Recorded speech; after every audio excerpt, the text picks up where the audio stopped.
This video contains the solutions of paper 1 for the IBDP Maths Analysis and Approach HL exam.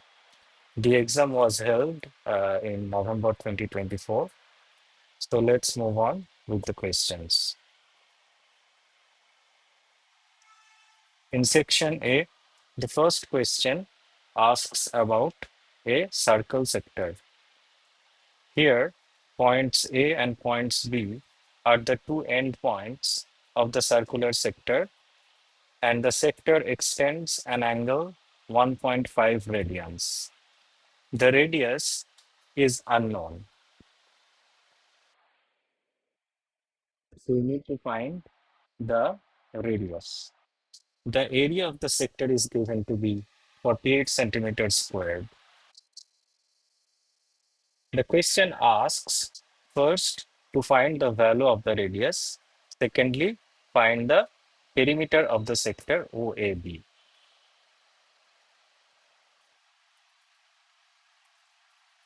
So in order to solve this problem, we need to remind ourselves the formulas for the area and perimeter of a circular sector.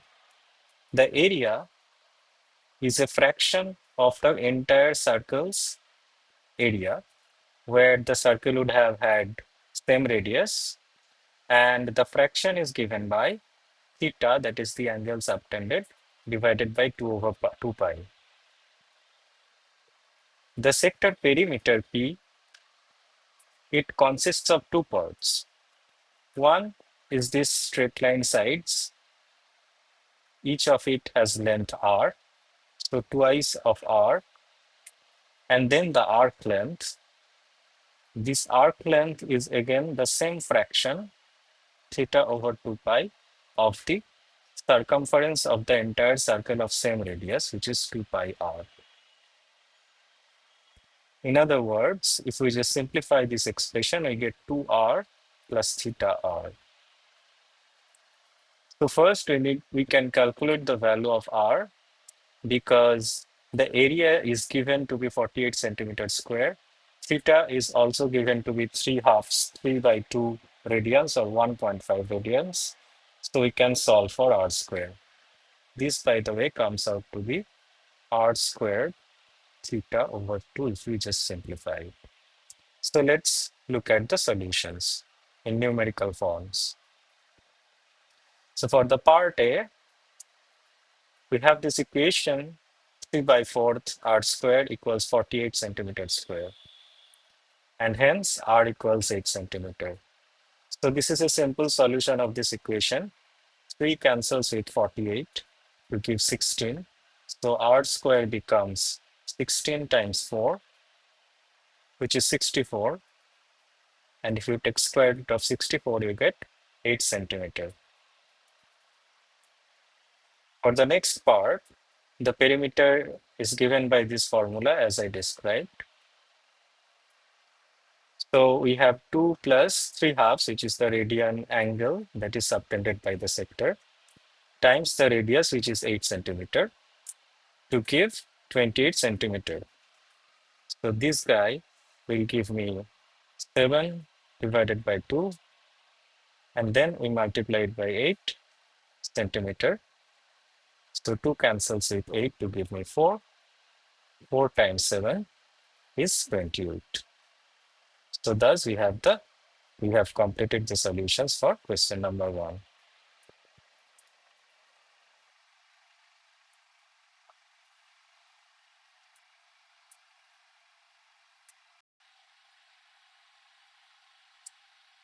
In question number 2, we have two events A and B, and their probabilities and the union probabilities given.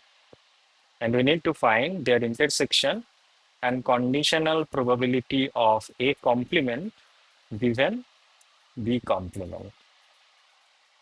So probability of A is 0.65, probability of B is 0.45, and probability of A union B is 0.85. So the first question asks to find probability of A intersection B, and the second question asks to find the probability of A complement or A prime, prime means complement, given B complement. So for the first part, let's get on to the first part. We need to use the relation between intersection and union of probabilities.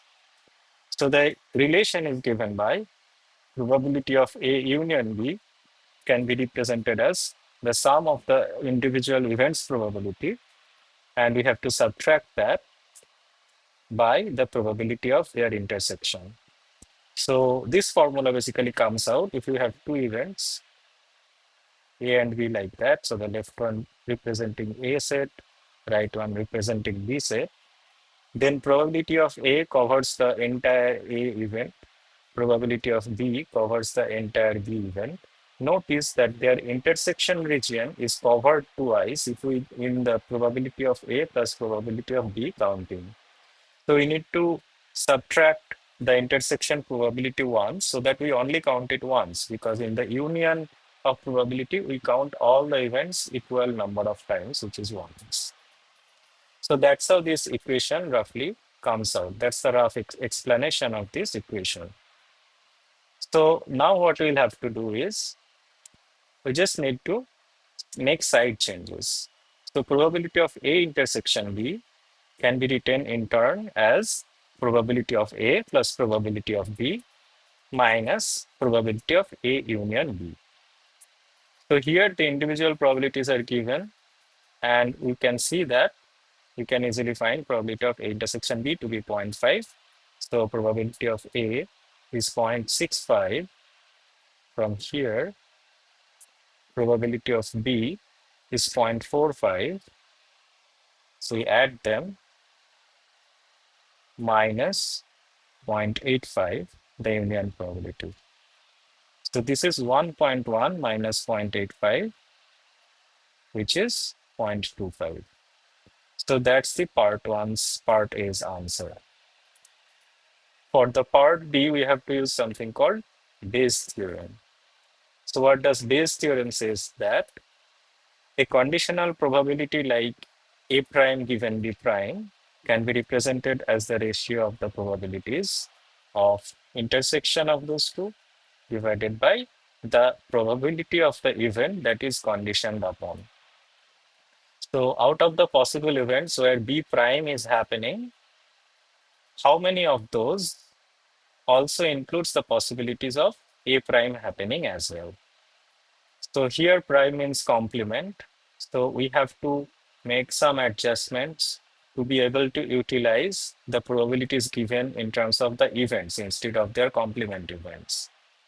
So we have probability of B prime equals 1 minus probability of B, because complement is just, if you add complement and that event's probability, it is always 1. So probability of complement is 1 minus probability of B. Probability of A prime intersection B prime can be written in terms of Venn diagram. If you see, it is probability of A union B whole complement. So in other words, if I have this as my universal set, this is A, this is B, as before.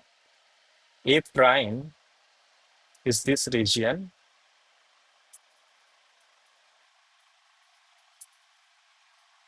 that is everything apart from A. B prime is this region.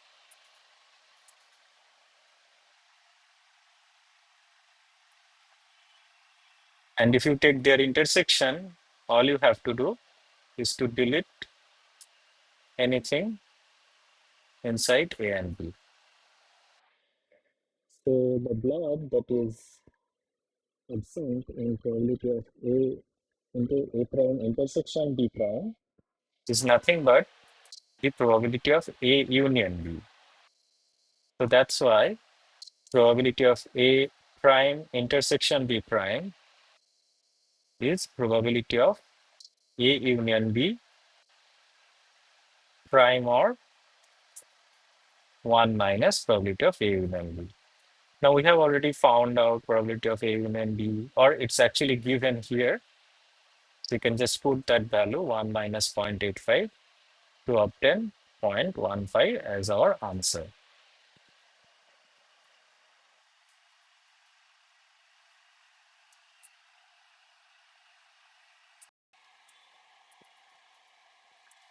So in the third question, it asks to prove that this expression for any positive integer n, the expression is 3n plus 2 squared minus 3n minus 2 squared is a multiple of 12. Now there are various ways to do it. Let's look at them one by one. So firstly, you can recognize that 3n and 2, these are the only two distinct quantities here. And if you assume that 3n equals a and b equals 2, this expression given has this form a plus b whole squared minus a minus b whole squared. 3n plus 2, 3n minus 2.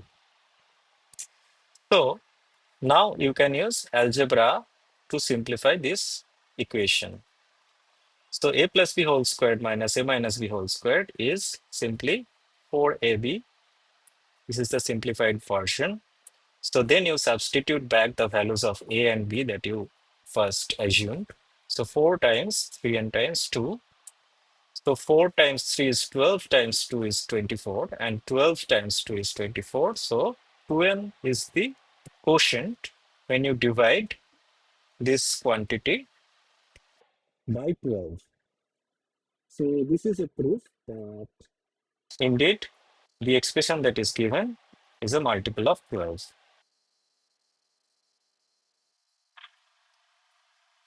Alternately, you can see that this has also this form 3n plus 2 whole squared minus 3n minus 2 whole squared.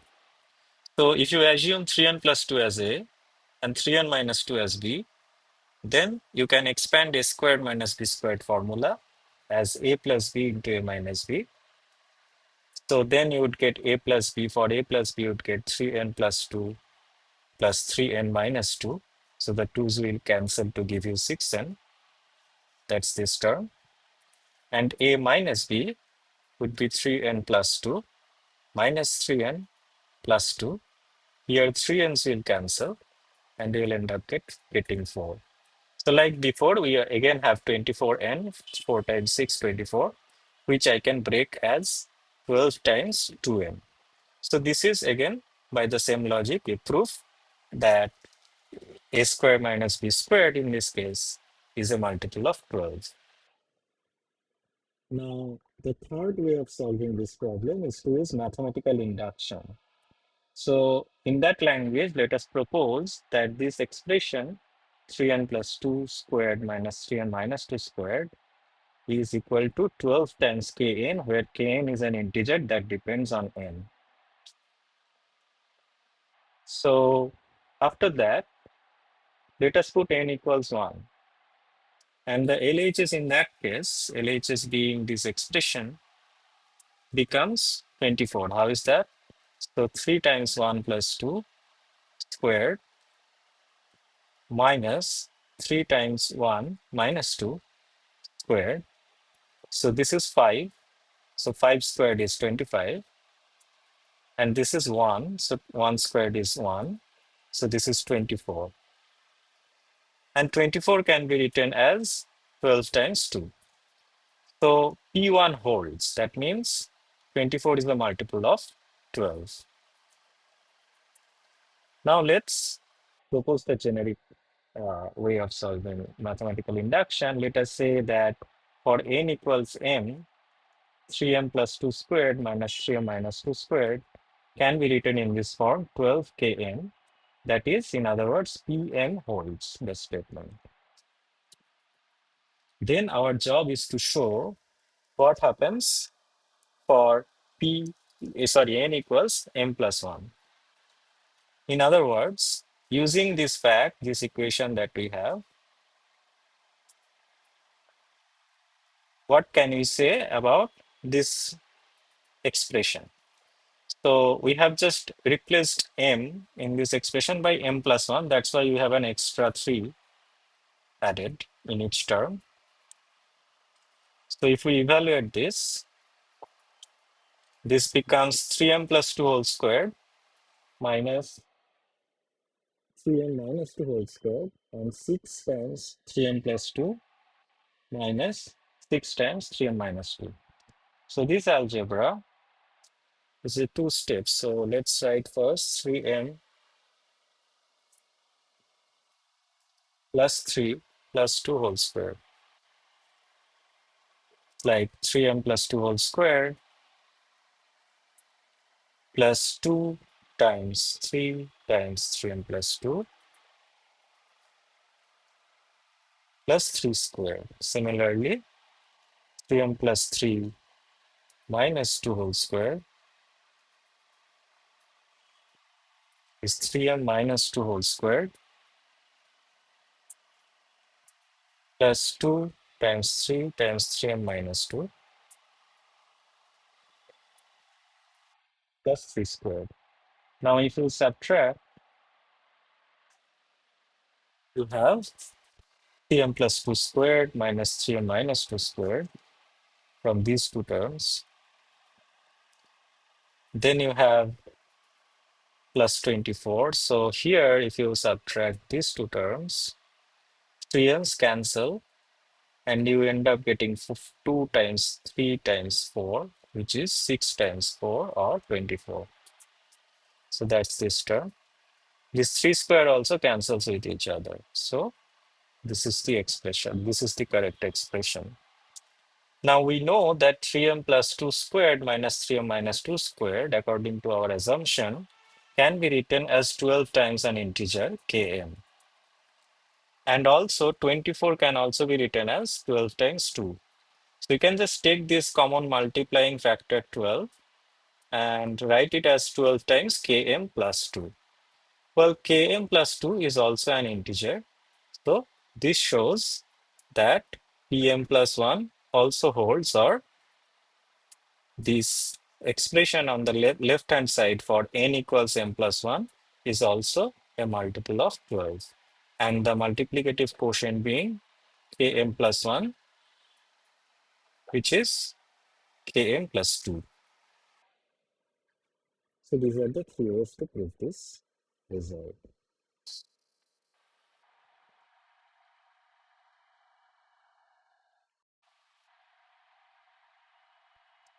The fourth question has a triangle whose all the side lengths are given. So AB equals 4, BC equals 6 centimeter, and AC equals 5 centimeter. The angle ABC is unknown, so we have to find it somehow. We can use cosine rule to find that. The final question asks the exact value of cosine theta, so no approximation allowed, and giving your answer in the form P over Q times square root 2. So to proceed, first we have to use the cosine rule. So what is the cosine rule? If we consider this angle ABC, so cosine of angle ABC or cosine of 2 theta, that can be written as AB squared plus BC squared minus AC squared, all divided by 2 AB times BC. So AB and BC are two adjacent sides and AC is the opposite side. So this is like taking the sum of the squares of the adjacent sides and subtracting the square of the opposite side, and then dividing by twice of, again, the product of the adjacent side lengths. So we have just put the values of AB here, BC, and AC to get this expression. And then on the left hand side, we have expressed cosine to theta, this using its double angle identity, which is cosine squared theta times 2 minus 1. So the LHS becomes 2 cos squared theta minus 1, and the RHS becomes 9 over 16. So as I take the one on the other side, cos squared theta becomes 25 divided by 64 into 2. Like we have also divided by 2. So how is that? So 1 plus 9 over 16, if I take 1 on the other side, it gets added to 9 over 16 to give you 25 over 16. And then you have the factor of 2, which gives me So you divide by factor of 2 to get 25 over 32. Now we multiply and divide by 2 because we want the square root on the numerator and not the denominator, and make the denominator a perfect square as 64 is. So then we can take the square root to find the value of cos theta in this form that is asked for, 5 over 8 square root 2. So this is the answer.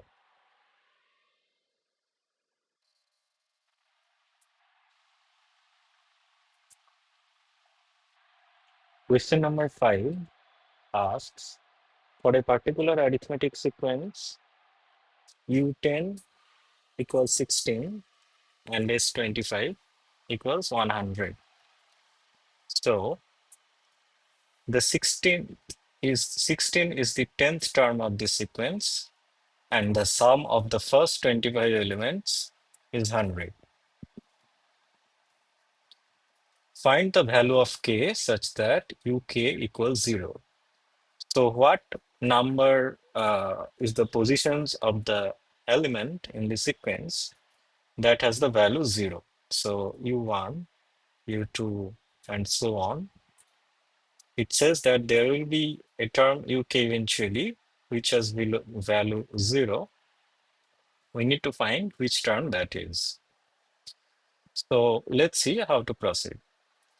We start with that uk equals 0, and we can express that in terms of the first term, and d is the common difference times k minus 1. This we want to be 0. And we start with the 10th value, which is given to be 16. So u1 plus 90 is the 10th value.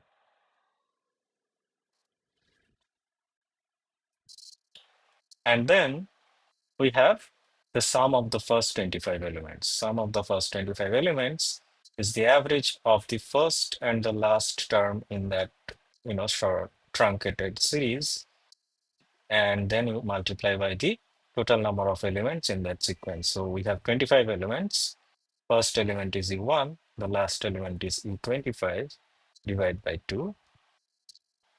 So if you express U25 as, again, U1 plus 24D in this case, then you have for the numerator of S25 as 2 times U1 plus 24D.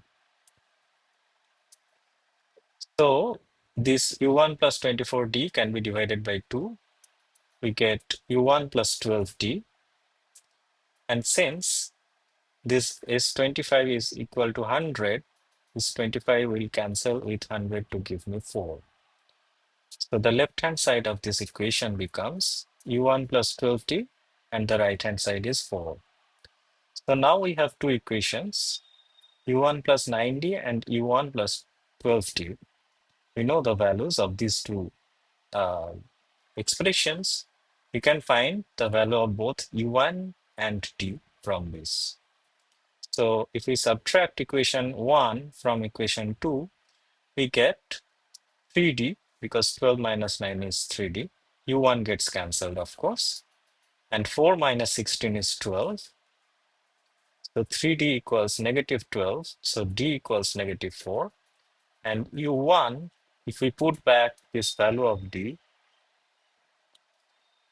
to this equation, for example, we have U1 equals 4 minus 12D,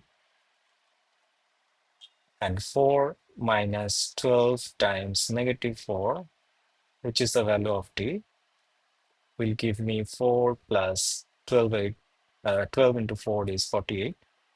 So 4 plus 48 equals 52.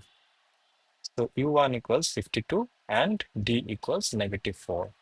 So now we use these two values to find the value of K. So we go back to this equation and write U1 plus D times K minus 1 equals 52 negative 4 K minus 1. So this can be solved easily by just taking 52 on the other side, and to have 52 equals 4 times K minus 1. So k minus 1 is 52 divided by 4, which is 13. And so k equals 14. So k equals 14 is the answer.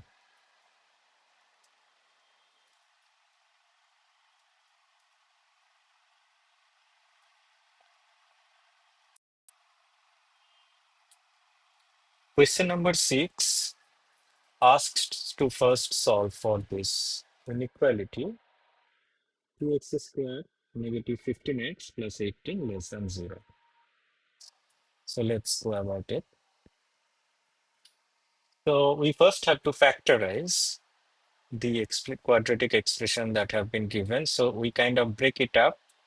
So 2 times the 18, that is the coefficients of x squared and coefficient of x to the power 0, or just a constant term, is 36.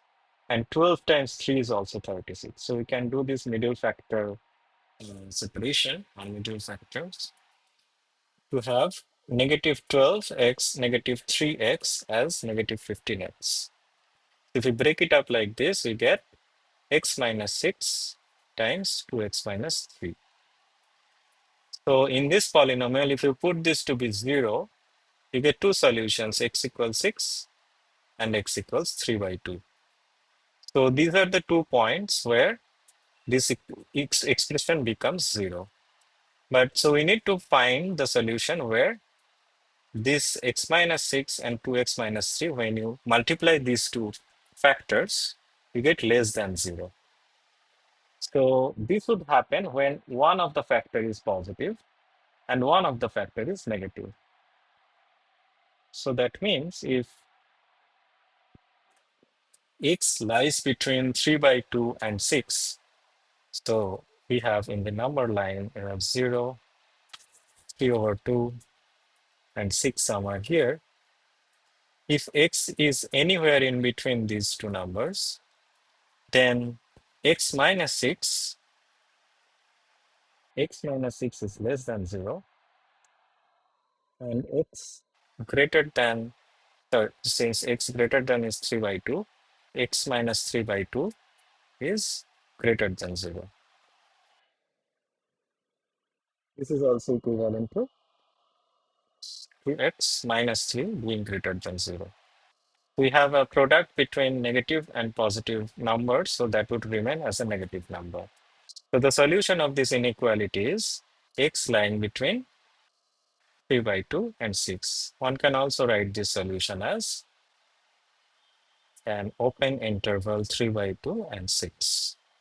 So this is the answer. So let's move on to the next part.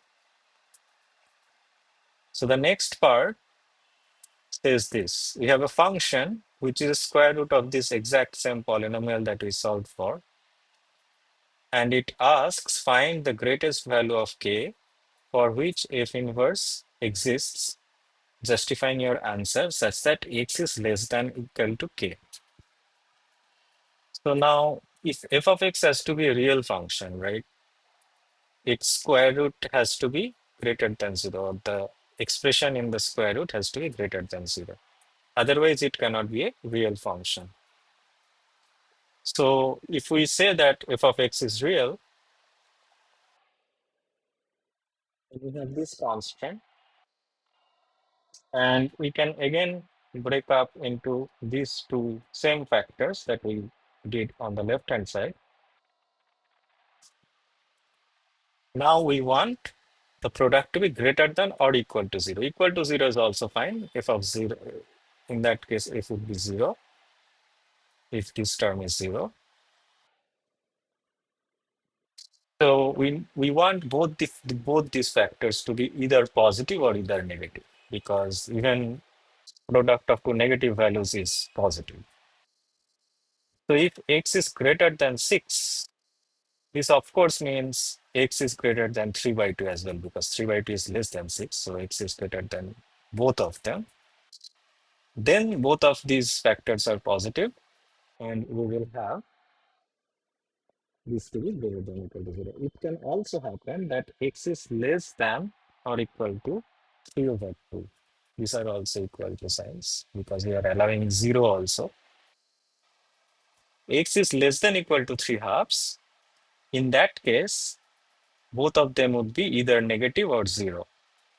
So 2x minus 3, so this is of course less than 6. So x is less than or equal to 3 half would be the answer. So the value of k, so it wants to find the value of k such that x is less than equal to k and we have a valid real function which is invertible.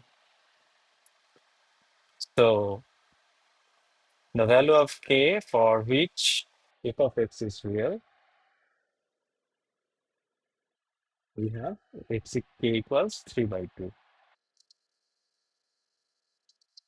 And if we invert this function, so if we have f of x equals square root of this base, if we invert this function, we'll have 2x squared minus 15x plus 18 equals y. And then we have to solve for x, like a quadratic equation. So that would be our inverse function in terms of y, x in terms of y.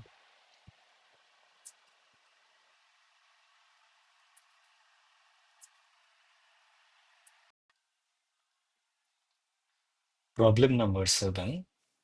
Consider the function f of x equals sec of x minus pi over 4 for x belonging to between 0 and pi over 2. The first question asks, determine the range of f of this function. So we know that sec is 1 over cos. So let's first see how cos x minus pi over 4 evolves as a function of x within this regime. So let us say this is pi over 2, this is 0, and this is pi over 4.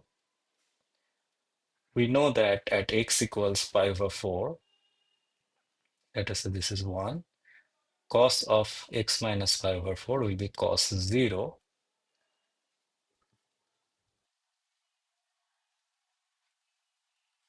which is 1.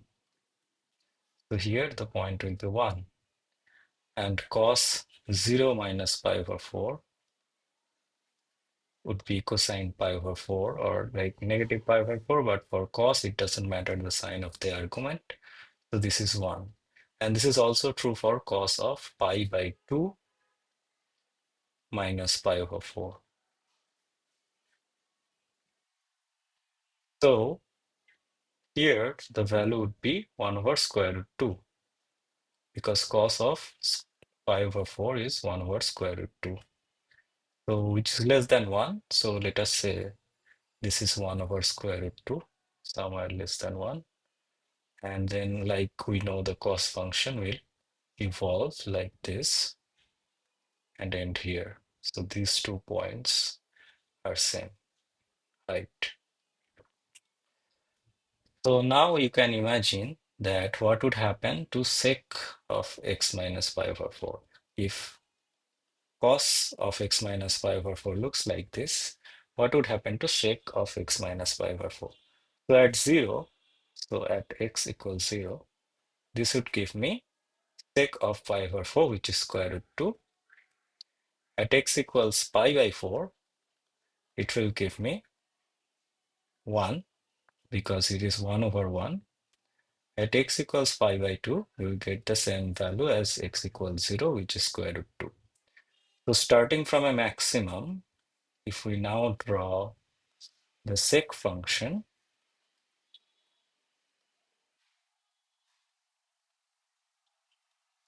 from 0 to pi over 2, we have 1 here, and then this is square root 2.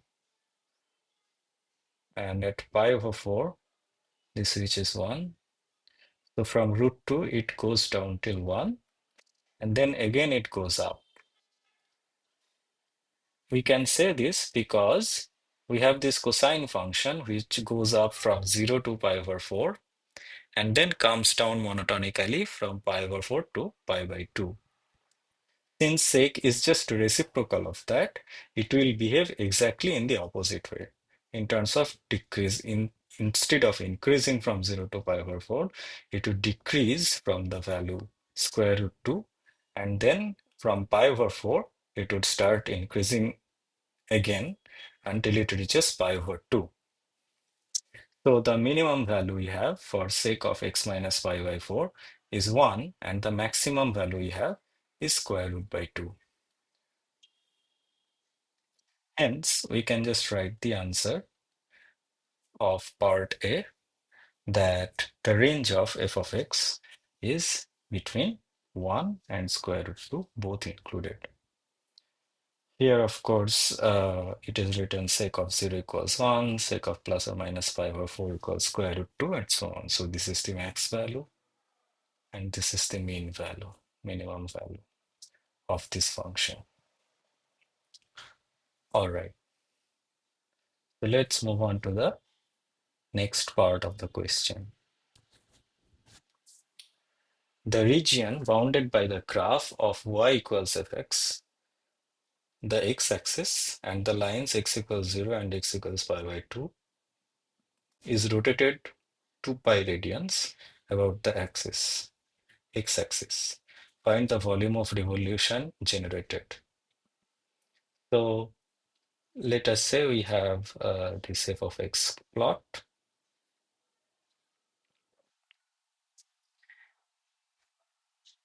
As we saw a little while ago, it looks something like this. Now this is rotated around x-axis by 2 pi radian, and that would generate some volume. If in its like if you track its trail, it will generate some volume. And what should that volume be? So to solve this question, let us take this strategy. We divide this function into small intervals such that you can approximate each interval as a tiny rectangle. So the rectangle would look like this. Now, when the rotation happens, this rectangle will also like revolve and keep a trail of volume. That volume is nothing but if this rectangle has, if the height is at f of x and the width is at delta x, then this is pi times delta x times f of x squared. So basically this rectangle generates a cylinder like this, which has a radius equal to f of x and height equal to delta x. Now we have to sum over all such small rectangles or all such volumes generated by those rectangles. We'll have to sum over all x's from A to B. So in such a case, in general, we will have this equation that we can write, that the volume generated would be from A to B pi f of x whole squared dx. So let's follow that path in this case. Here f of x is just sec of x minus pi over 4. So we have to integrate from 0 to pi by 2 sec square x minus pi over 4. So we know that the derivative of tan is sec square. So sec square's integral would be tan of x minus pi over 4. Now once you put on the values pi by 2 and 0, it becomes tan of pi by 4 minus tan of negative pi by 4. But this negative sign will actually come out of tan, and we will have twice tan pi by 4 because the tan pi by 4s will add up. And tan pi by 4 is just 2, sorry, 1. So 2 tan pi by 4 is 2. So we will have 2 pi as the answer.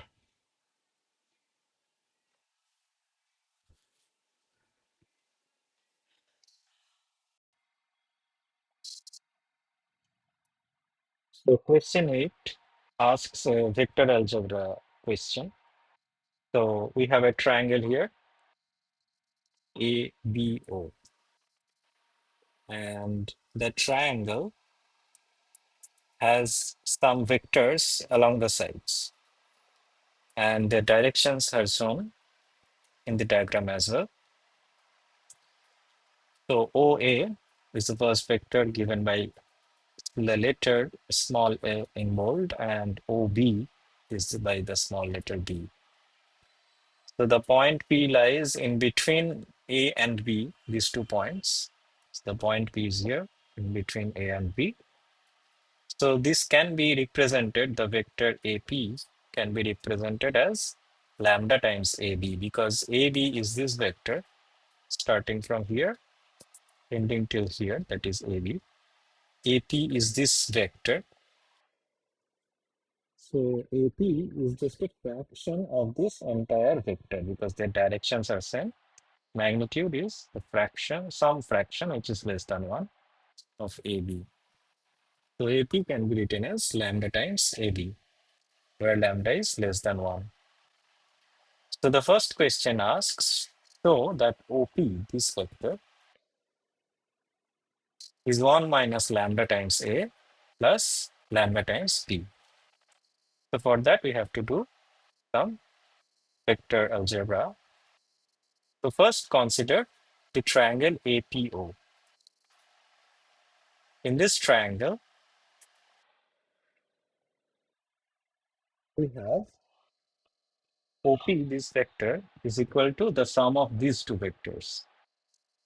This is the triangle inequality because small a plus lambda times AB, which is AP, plus PO or negative OP is equal to 0.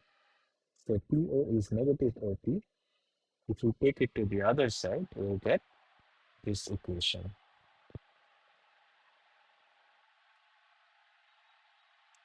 In the triangle ABO, on the other hand, the big triangle, we have small b equals A plus AB.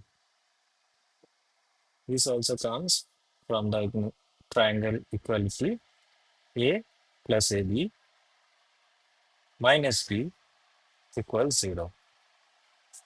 So that's how we get this equation. So AP is lambda times AB, we know, or it is given, but AB is B minus A. So from here, we can see that AB is B minus A. So we can substitute for AB B minus A. And then, so OP becomes, OP as expressed as A plus AP, or lambda times AB, which is B minus A, plus A. If we now collect the coefficients of the vector A, we have 1 minus lambda times A plus lambda times B. So that's what we have to prove in the first part. Now the second part. It is given that the magnitude of A is 1, the magnitude of B is 2, and the dot product between them is 1/4. Now if OP is perpendicular to AB, find the value of lambda. So here we have to use the fact that OP is perpendicular to AB, or in vector language, AB dot OP is 0. And then express AB and OP in terms of A and B vectors. So we do AB as we found out initially from this equation. AB is B minus A. We put it here. Dot OP. OP is something we found out here, which is 1 minus lambda times A plus lambda times B. So now we have to simplify this equation. Remember that the right hand side would be 0 because their dot product is 0 because they are perpendicular to each other. So let's do B dot A times 1 minus lambda minus 1 minus lambda into A squared, that is from these two terms and the first term, And then these two terms with this term would give me lambda times b squared minus a dot lambda b. So altogether we see this is lambda b squared minus 1 minus lambda a squared plus 1 minus 2 lambda a dot b. Now we can put the value of b square, which is 1, which is 2. So this is lambda 4 lambda minus 1 minus lambda times 1 plus 1/4 into 1 minus 2 lambda. So 5 lambda minus half lambda or 9/2 lambda or 18/4 lambda here. We have minus 1 plus 1/4, so that is negative 3/4. So that's how we arrive this equation. We just have to take the dot product. So there'll be four terms, b dot a, b dot b, and a dot a, and a dot b. And you have to carefully keep track of their coefficients. Put the values of a dot b and a square and b square from given here, given these values on the part before the part b in the question, and then find the expression in terms of lambda and set that to 0. You will get a linear equation in lambda, and then after you solve that, you will get the answer for lambda. So lambda becomes 1/6.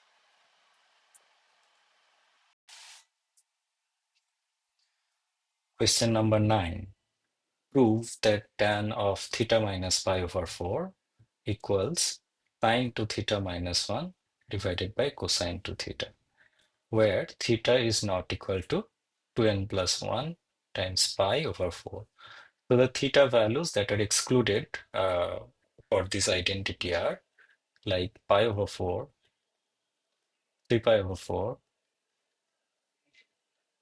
and then 5 pi over 4, 7 pi over 4, and so on. Because at these theta values, cosine of 2 theta goes to 0. And so the right hand side becomes undefined, whereas the left hand side has the value 0 at those points. So it is well defined, and that's why they do not match. So other than these discrete points, the cosine 2 theta behaves nicely. So, and in those domain, tan of theta minus pi over 4 is equal to the right hand side. So let's see how do we prove it. So we have used here the formula for difference of two angles for tan. So if we have tan of a minus b, that is tan of a minus tan of b divided by 1 plus tan a tan b. This is a formula you can find in the textbook.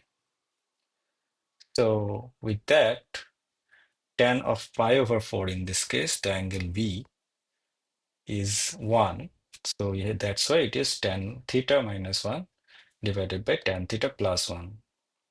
Now we can write tan theta in sine and cosine. So sine by cos minus 1, sine by cos plus 1. If we simplify that, we have in the numerator sine theta plus cos theta, and in the denominator sine theta. Sorry, in the numerator we have sine theta minus cos theta. In the denominator we have sine theta plus cos theta. And we can further multiply the numerator and denominator by sine theta minus cosine theta. And if we do that, we get sine theta minus cosine theta whole square divided by sine square theta minus cosine square theta.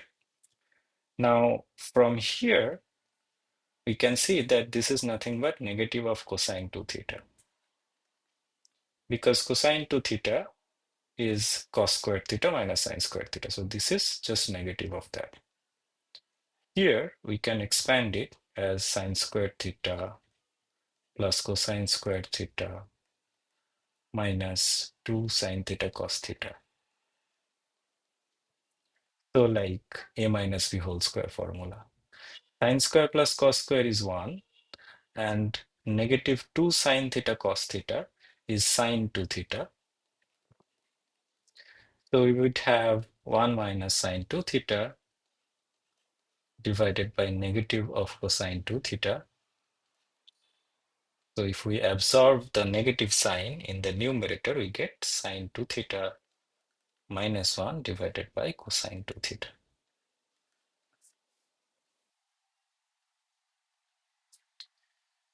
So that's the two identities has been used. So let's look at the next part.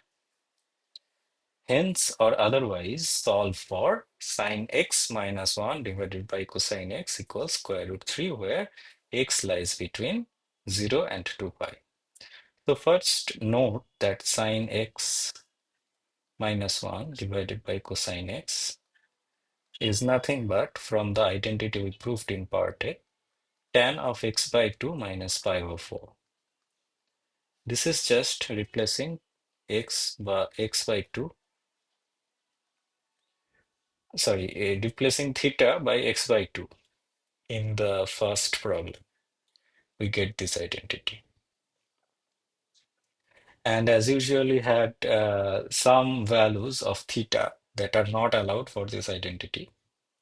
And those values are pi over 4, 3 pi over 4, 5 pi over 4, and 7 pi over 4 for the values of theta.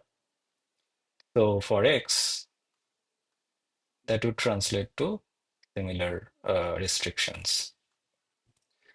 So we assume 2 theta equals x and theta equals x by 2. So instead of writing sine x minus 1 divided by cos x, we can replace it by tan of x by 2 minus pi over 4, which is square root 3. And square root 3 has the solution tan of n pi plus pi by 3.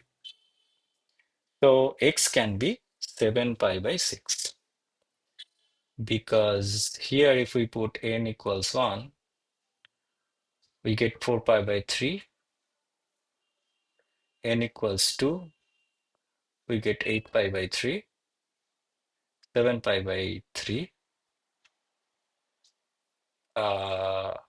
So if we solve this equation, we get x by 2 minus pi by 4 equals pi over 3. So that gives me x equals twice pi by 4 plus pi by 3. So we get 7 pi over 6. If we take the next possible solution, which is x by 2 minus pi over 4 equals 4 pi over 3, then clearly x by 2 is 4 pi over 3 plus pi over 4.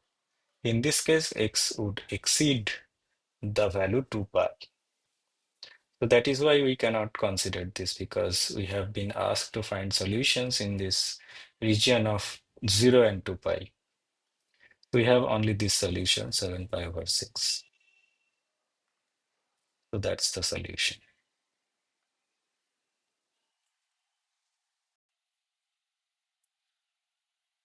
So problem number 10, which is a slightly elaborate set of questions. So there are 3 of them, and this is one of the 3.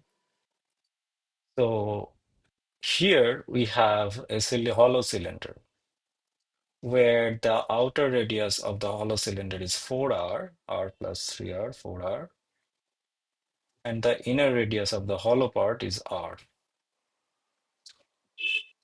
The total surface area of the hollow cylinder in centimeters squared is given by S.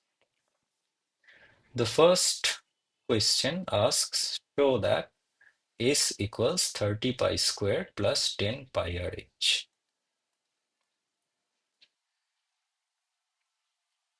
So the volume V is given by the difference between the volumes of a cylinder of radius 4r and a cylinder of radius r. So this is 16 r pi r square h minus pi r square h, which is 15 pi r square h. And the surface area that is exposed in the outer open has two faces, one at up, one at down, and the outer curved surface, and also the inner curved surface. So we have twice the area of face, which is the flat surface one, and both top and the bottom have the same area. So we just multiply one of them by 2, and then we add the surface area of the outer wall and surface area of the inner wall. So if we consider the flat surface, we have pi of 4r squared minus pi r squared. So the flat surface will have 15 pi r squared area. So that's why if you multiply by 2, that term becomes 30 pi r squared. For the outer wall, we have 2 pi times 4r times h, 8 pi r h. And for the inner wall, we similarly have 2 pi r h, which is just 2 pi r h. So if you add these two, it becomes 8 plus 2 equals 10 pi r h. So now we have the A face, A outer wall, and A inner wall, as I showed. So S is 30 pi r square plus 10 pi r h. That's the equation that we had to show in the first part. Now the total surface area of the hollow cylinder is 240 pi centimeter square. Then show that V equals 360 pi r minus 45 r cube. So we have to express V, the total volume that we have here, in terms of only r, given the fact that the total surface area that we found in part A equals 240 pi. So how do we do it? Well, we equate the equation. So we make an equation by equating 10 pi rh plus 30 pi r square, which is the total surface area, as we determined, equals to 240 pi. So here we can express h in terms of r and just some constants pi. We have pi r square h equals 24 pi r minus 3 pi r square r cube. So v, which is just 15 times of that, just this expression that we found here is multiplied by 15. So 15 times 24 is 360 pi r, and 15 times 3 is 45 pi r cube. So that's how we get v equals 360 pi r minus 45 r cube. The next question asks to find an expression for dv dr. So in this case, we have an expression of v in terms of r. We just have to take the derivative of this expression with respect to r. So in that case, it would just be 360 pi, because the derivative of r is 1, minus 135 pi r square. This comes by taking the derivative of r cube, which is 3r square, and the factor 45 multiplied by 3 is 135.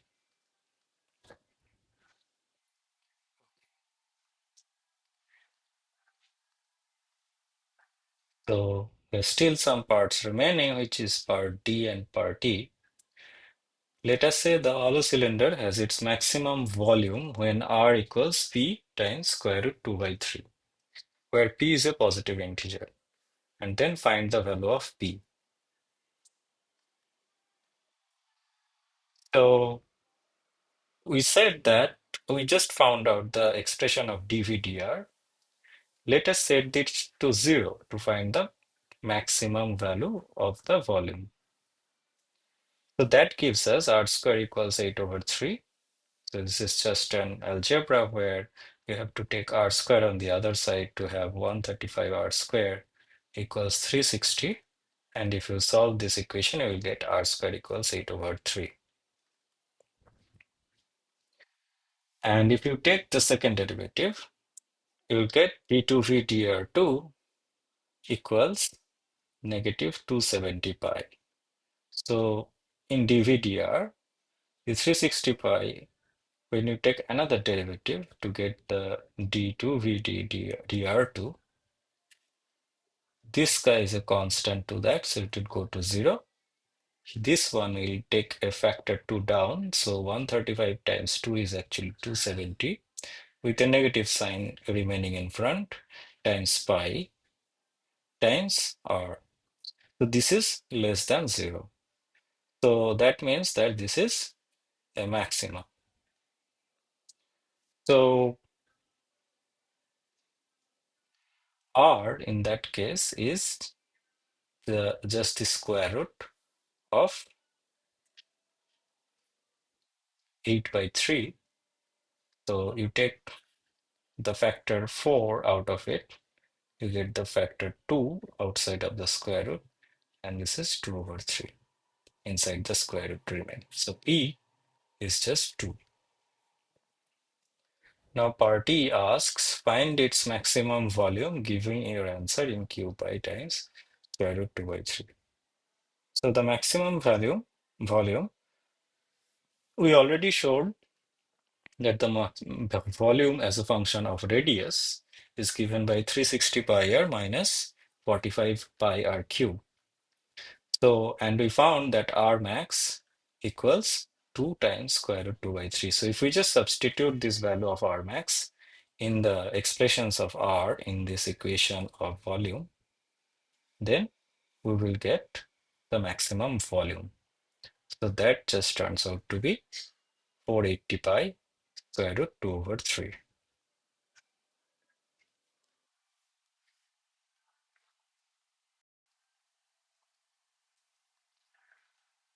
Question number 11.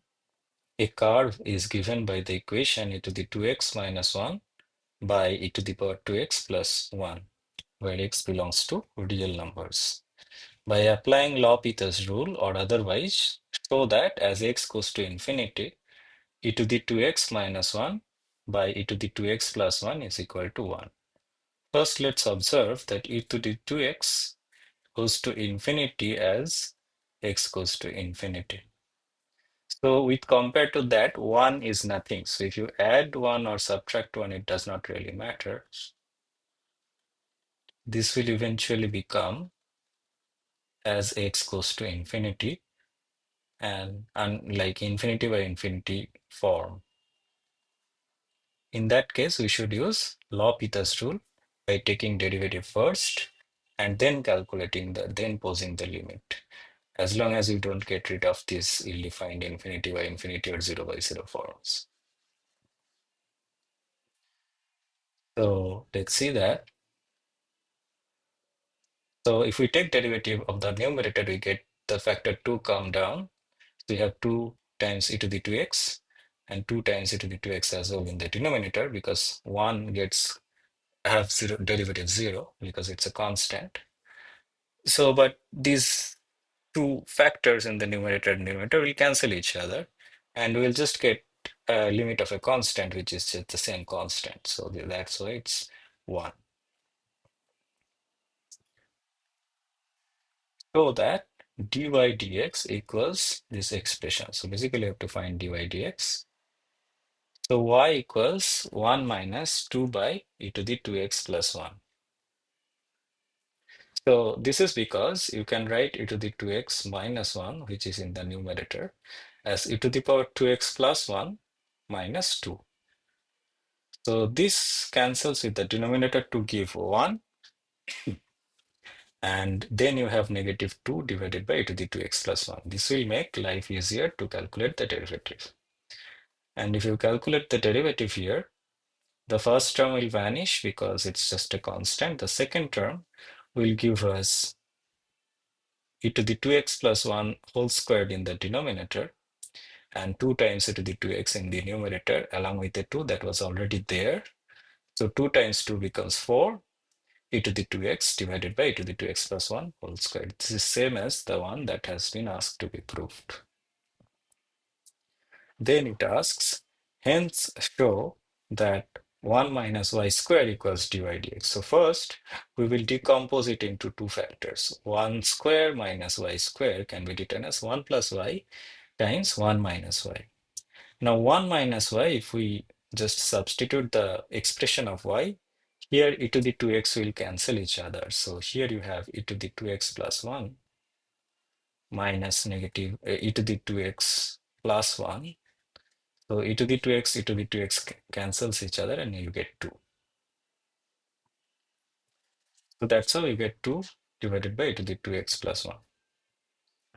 Then 1 plus y similarly is 2 times e to the 2x. Here e to the 2x actually gets added to each other.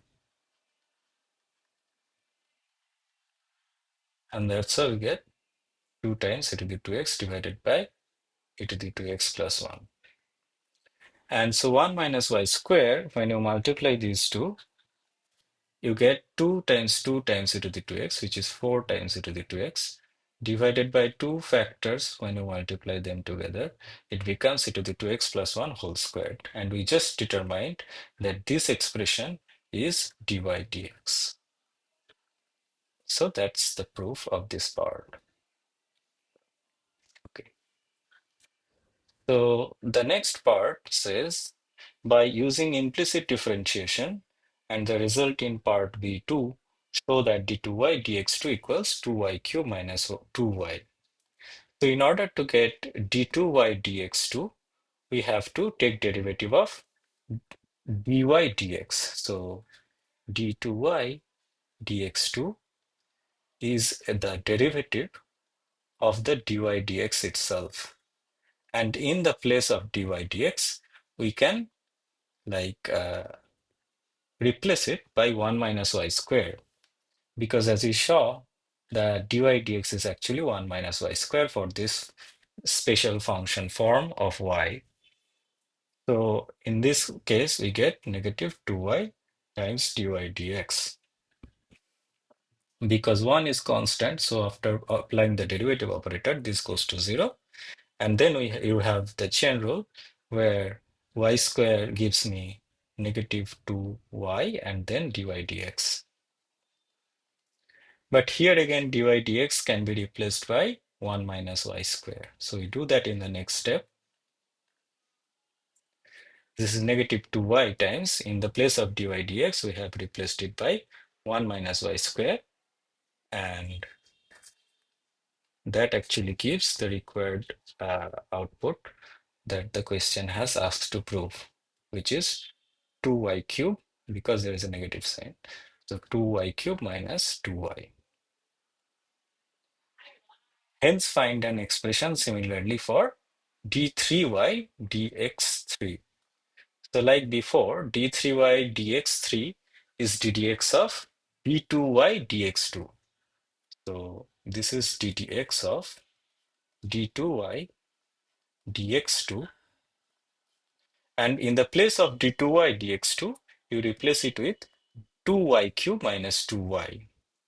So again, you apply the derivative operator ddx and then apply the chain rule. So 3 comes in front from the power of y, so it becomes 6y squared negative 2 times dy dx.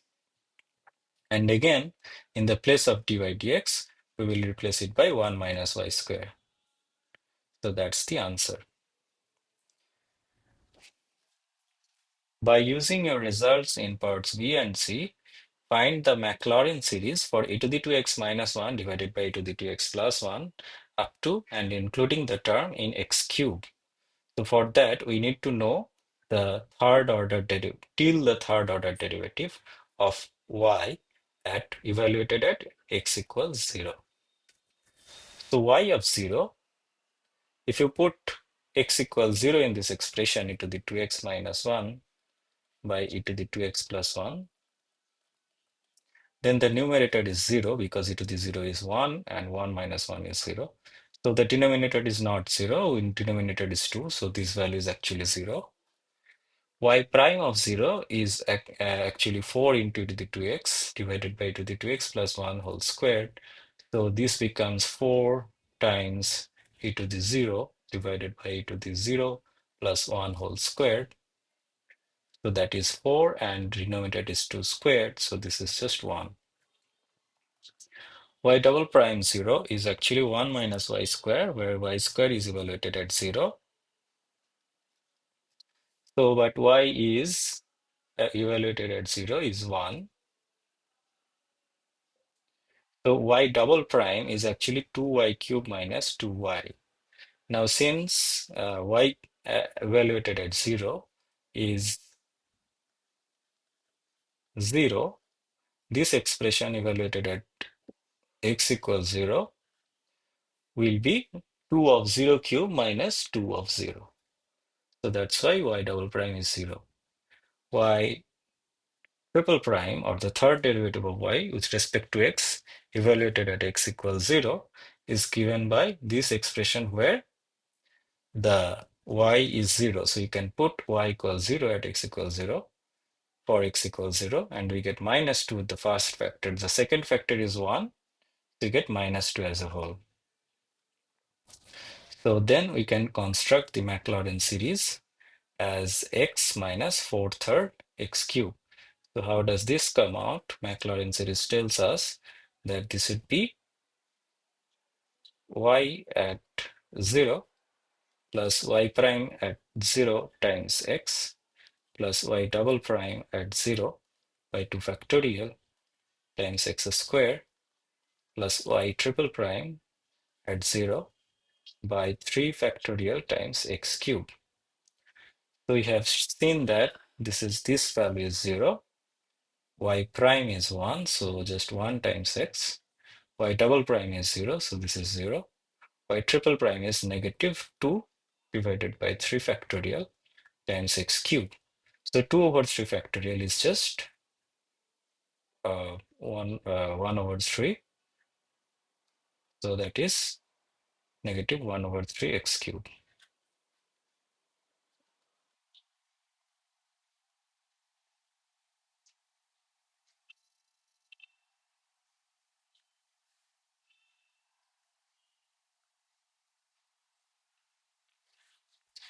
So question number 12, this is the last question of this paper. Consider the equation z to the 4 equals 16i, where I is square root of minus 1 and z is a complex number. So this equation has 4 roots, z1, z2, z3, z4, where zi is some complex number. It can be represented as in polar coordinates equals r times cosine theta I plus I sine theta I. R is of course greater than 0 because this represents the magnitude of the length of the vector z. So find z1, z2, z3, z4. So if we take a square root of this equation first, we get plus or minus 4 as the square root of 16, and then we get e to the power pi over 4 because e to the pi by 2, the exponent gets divided by 2 when you take the square root. So this is plus or minus e to the power pi over 4. Now e to the power minus e to the power I pi by 2 is same as minus 1. E to the pi, e to the I pi is same as minus 1. So this minus 1 can be replaced by the factor e to the power I pi. So plus 4 times e to the power I pi by 4 remains the same. The second term here, or the second possible solution here, turns to 4 times e to the power I pi over 4 plus pi, which is 5 pi over 4. Okay, so then we have to take another derivative. We have 4 e to the I pi by 4 first. We take the derivative, we get twice e to the power I pi by 8 and twice e to the power I 9 pi by 8. And we also do the same for the second solution, which is 4 times e to the power I pi by 4. If we take square root of that, we get twice e to the power I pi 5 pi by 8 and e to the power I 13 pi by 8. So the four solutions are twice e to the power I pi by 8, e to the power I 5 pi by 8, e to the power I 9 pi by 8, and e to the power I 13 pi by 8. Now there is an alternate way to do this, which is express z equals 2 times e to the power I theta. Then z to the power 4 equals 16 times e to the power I 4 theta. So we have 16I on the right hand side, which is 16 of e to the power I 2n plus pi over 2. So e to the I pi by 2 is equal to I, but so is e to the power I 2n pi plus I pi by 2. So using that result, we have this result. So here we have to equate 4 theta plus 16 into 4 e to the power I 4 theta and 16 e to the power I 2n plus half pi. So 4 theta, the argand, are equated here. So 4 theta equals 2n pi plus pi by 2, and theta is pi over 2 times n plus pi over 8. So now we have to keep putting the values of n from 0 to 1, 2, and so on. And the number of solutions between 2 pi is what we have to consider. If we do that, we actually get the same answer, pi by 8 when n equals 0, 5 pi by 8 when n equals 1, 9 pi by 8 when n equals 2, and 13 pi by 8 when n equals 3. So the common ratio, which is the second question asks to find the common ratio of the sequence. This is a geometric sequence, and express your answer in Cartesian form. So the common ratio is nothing but you take the two closest argons and find their differences and put that into the exponential. So z2 by z1 equals z3 by z2 equals z4 by z3. These are the common ratio. This is e to the power I pi by 2. You can just check. And that is just I.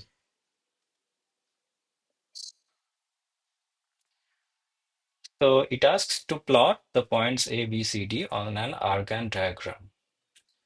So here you just have to make sure that this angle is pi by 8. And then you have 5 pi by 8, which differs from pi by 8 by exactly pi by 2. So we can kind of draw a perpendicular to this line and call this 5 pi by 8. And then this one is 9 pi over 8. And finally this one is 13 pi over 8. So these are like two straight lines going through the diameter, and the radius is actually 2. So that's the solution. That's the plot of ABCD. And then it asks that suppose we have another equation, v to the power 4 equals a plus bi, whose roots are z1 star, z2 star, z3 star, and z4 star. Then determine the value of a and the value of b. So we can just do z1 star to the power 4, and we should be able to find a plus bi. Z1 star is 2 times e to the power minus I pi by 8. So Z1 star to the power 4 will be, so this is 2 to the power e to the minus I pi over 8. Take to the power 4, you get negative 16I. So A equals 0 and B equals negative 16. That's the answer. So the next and kind of the final part is that we have midpoints a prime, b prime, c prime, and d prime. And we considered the equations w to the power p, where w is again another complex number equals to the q. So this is a real number. W to the power p has to be real in this case to satisfy this equation. And the four roots of w to the power p equals to the power q equation are represented by the points a prime, b prime, c prime, and d prime. Find the least possible value of p and the corresponding value of q. So this, as we draw earlier, this is A, this is B, this is C, this is D, like forming a plus sign within a circle of radius 2. So its midpoint would be perpendicular to the line joining A and B.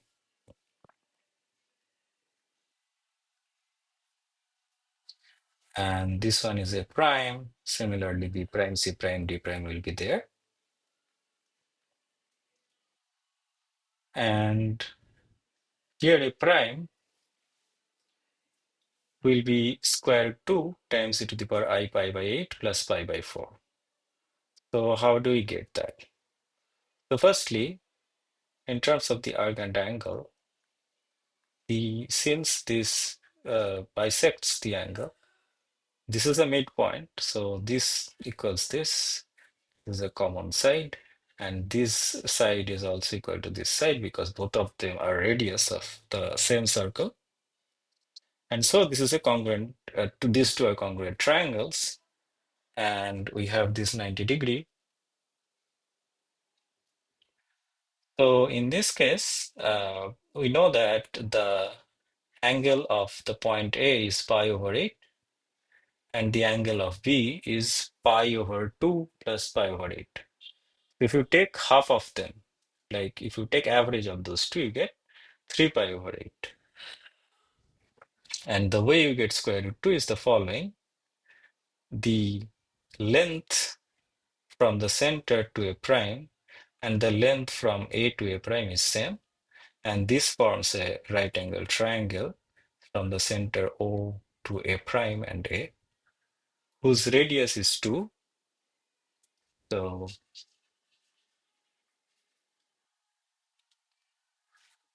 this radius is 2, and we have this isosceles triangle. So that's why we can say that, well, the fact that this isosceles triangle has two ways to prove it. So one is that this angle is half of this angle. Now this angle is 90-degree, as we know. So this angle must be 45 degrees. So the remaining angle has to be 45 degree in this OA prime triangle. And so OA prime and AA prime has to be equal to each other, but their sum of the squares should be 2. So each of them has to be square root 2. So that's why you get A prime equals square root 2. In the similar way, you can get the other solutions as well.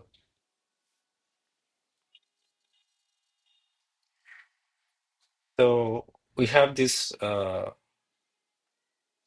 roots here.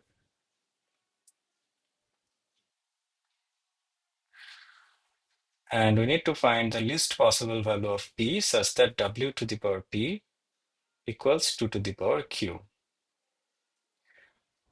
So if we have a solution that is given by A prime, which is in this case w to the power p, if we take the pth power of it, then we will get square root 2 to the power p e to the power I p times 3 pi over 8.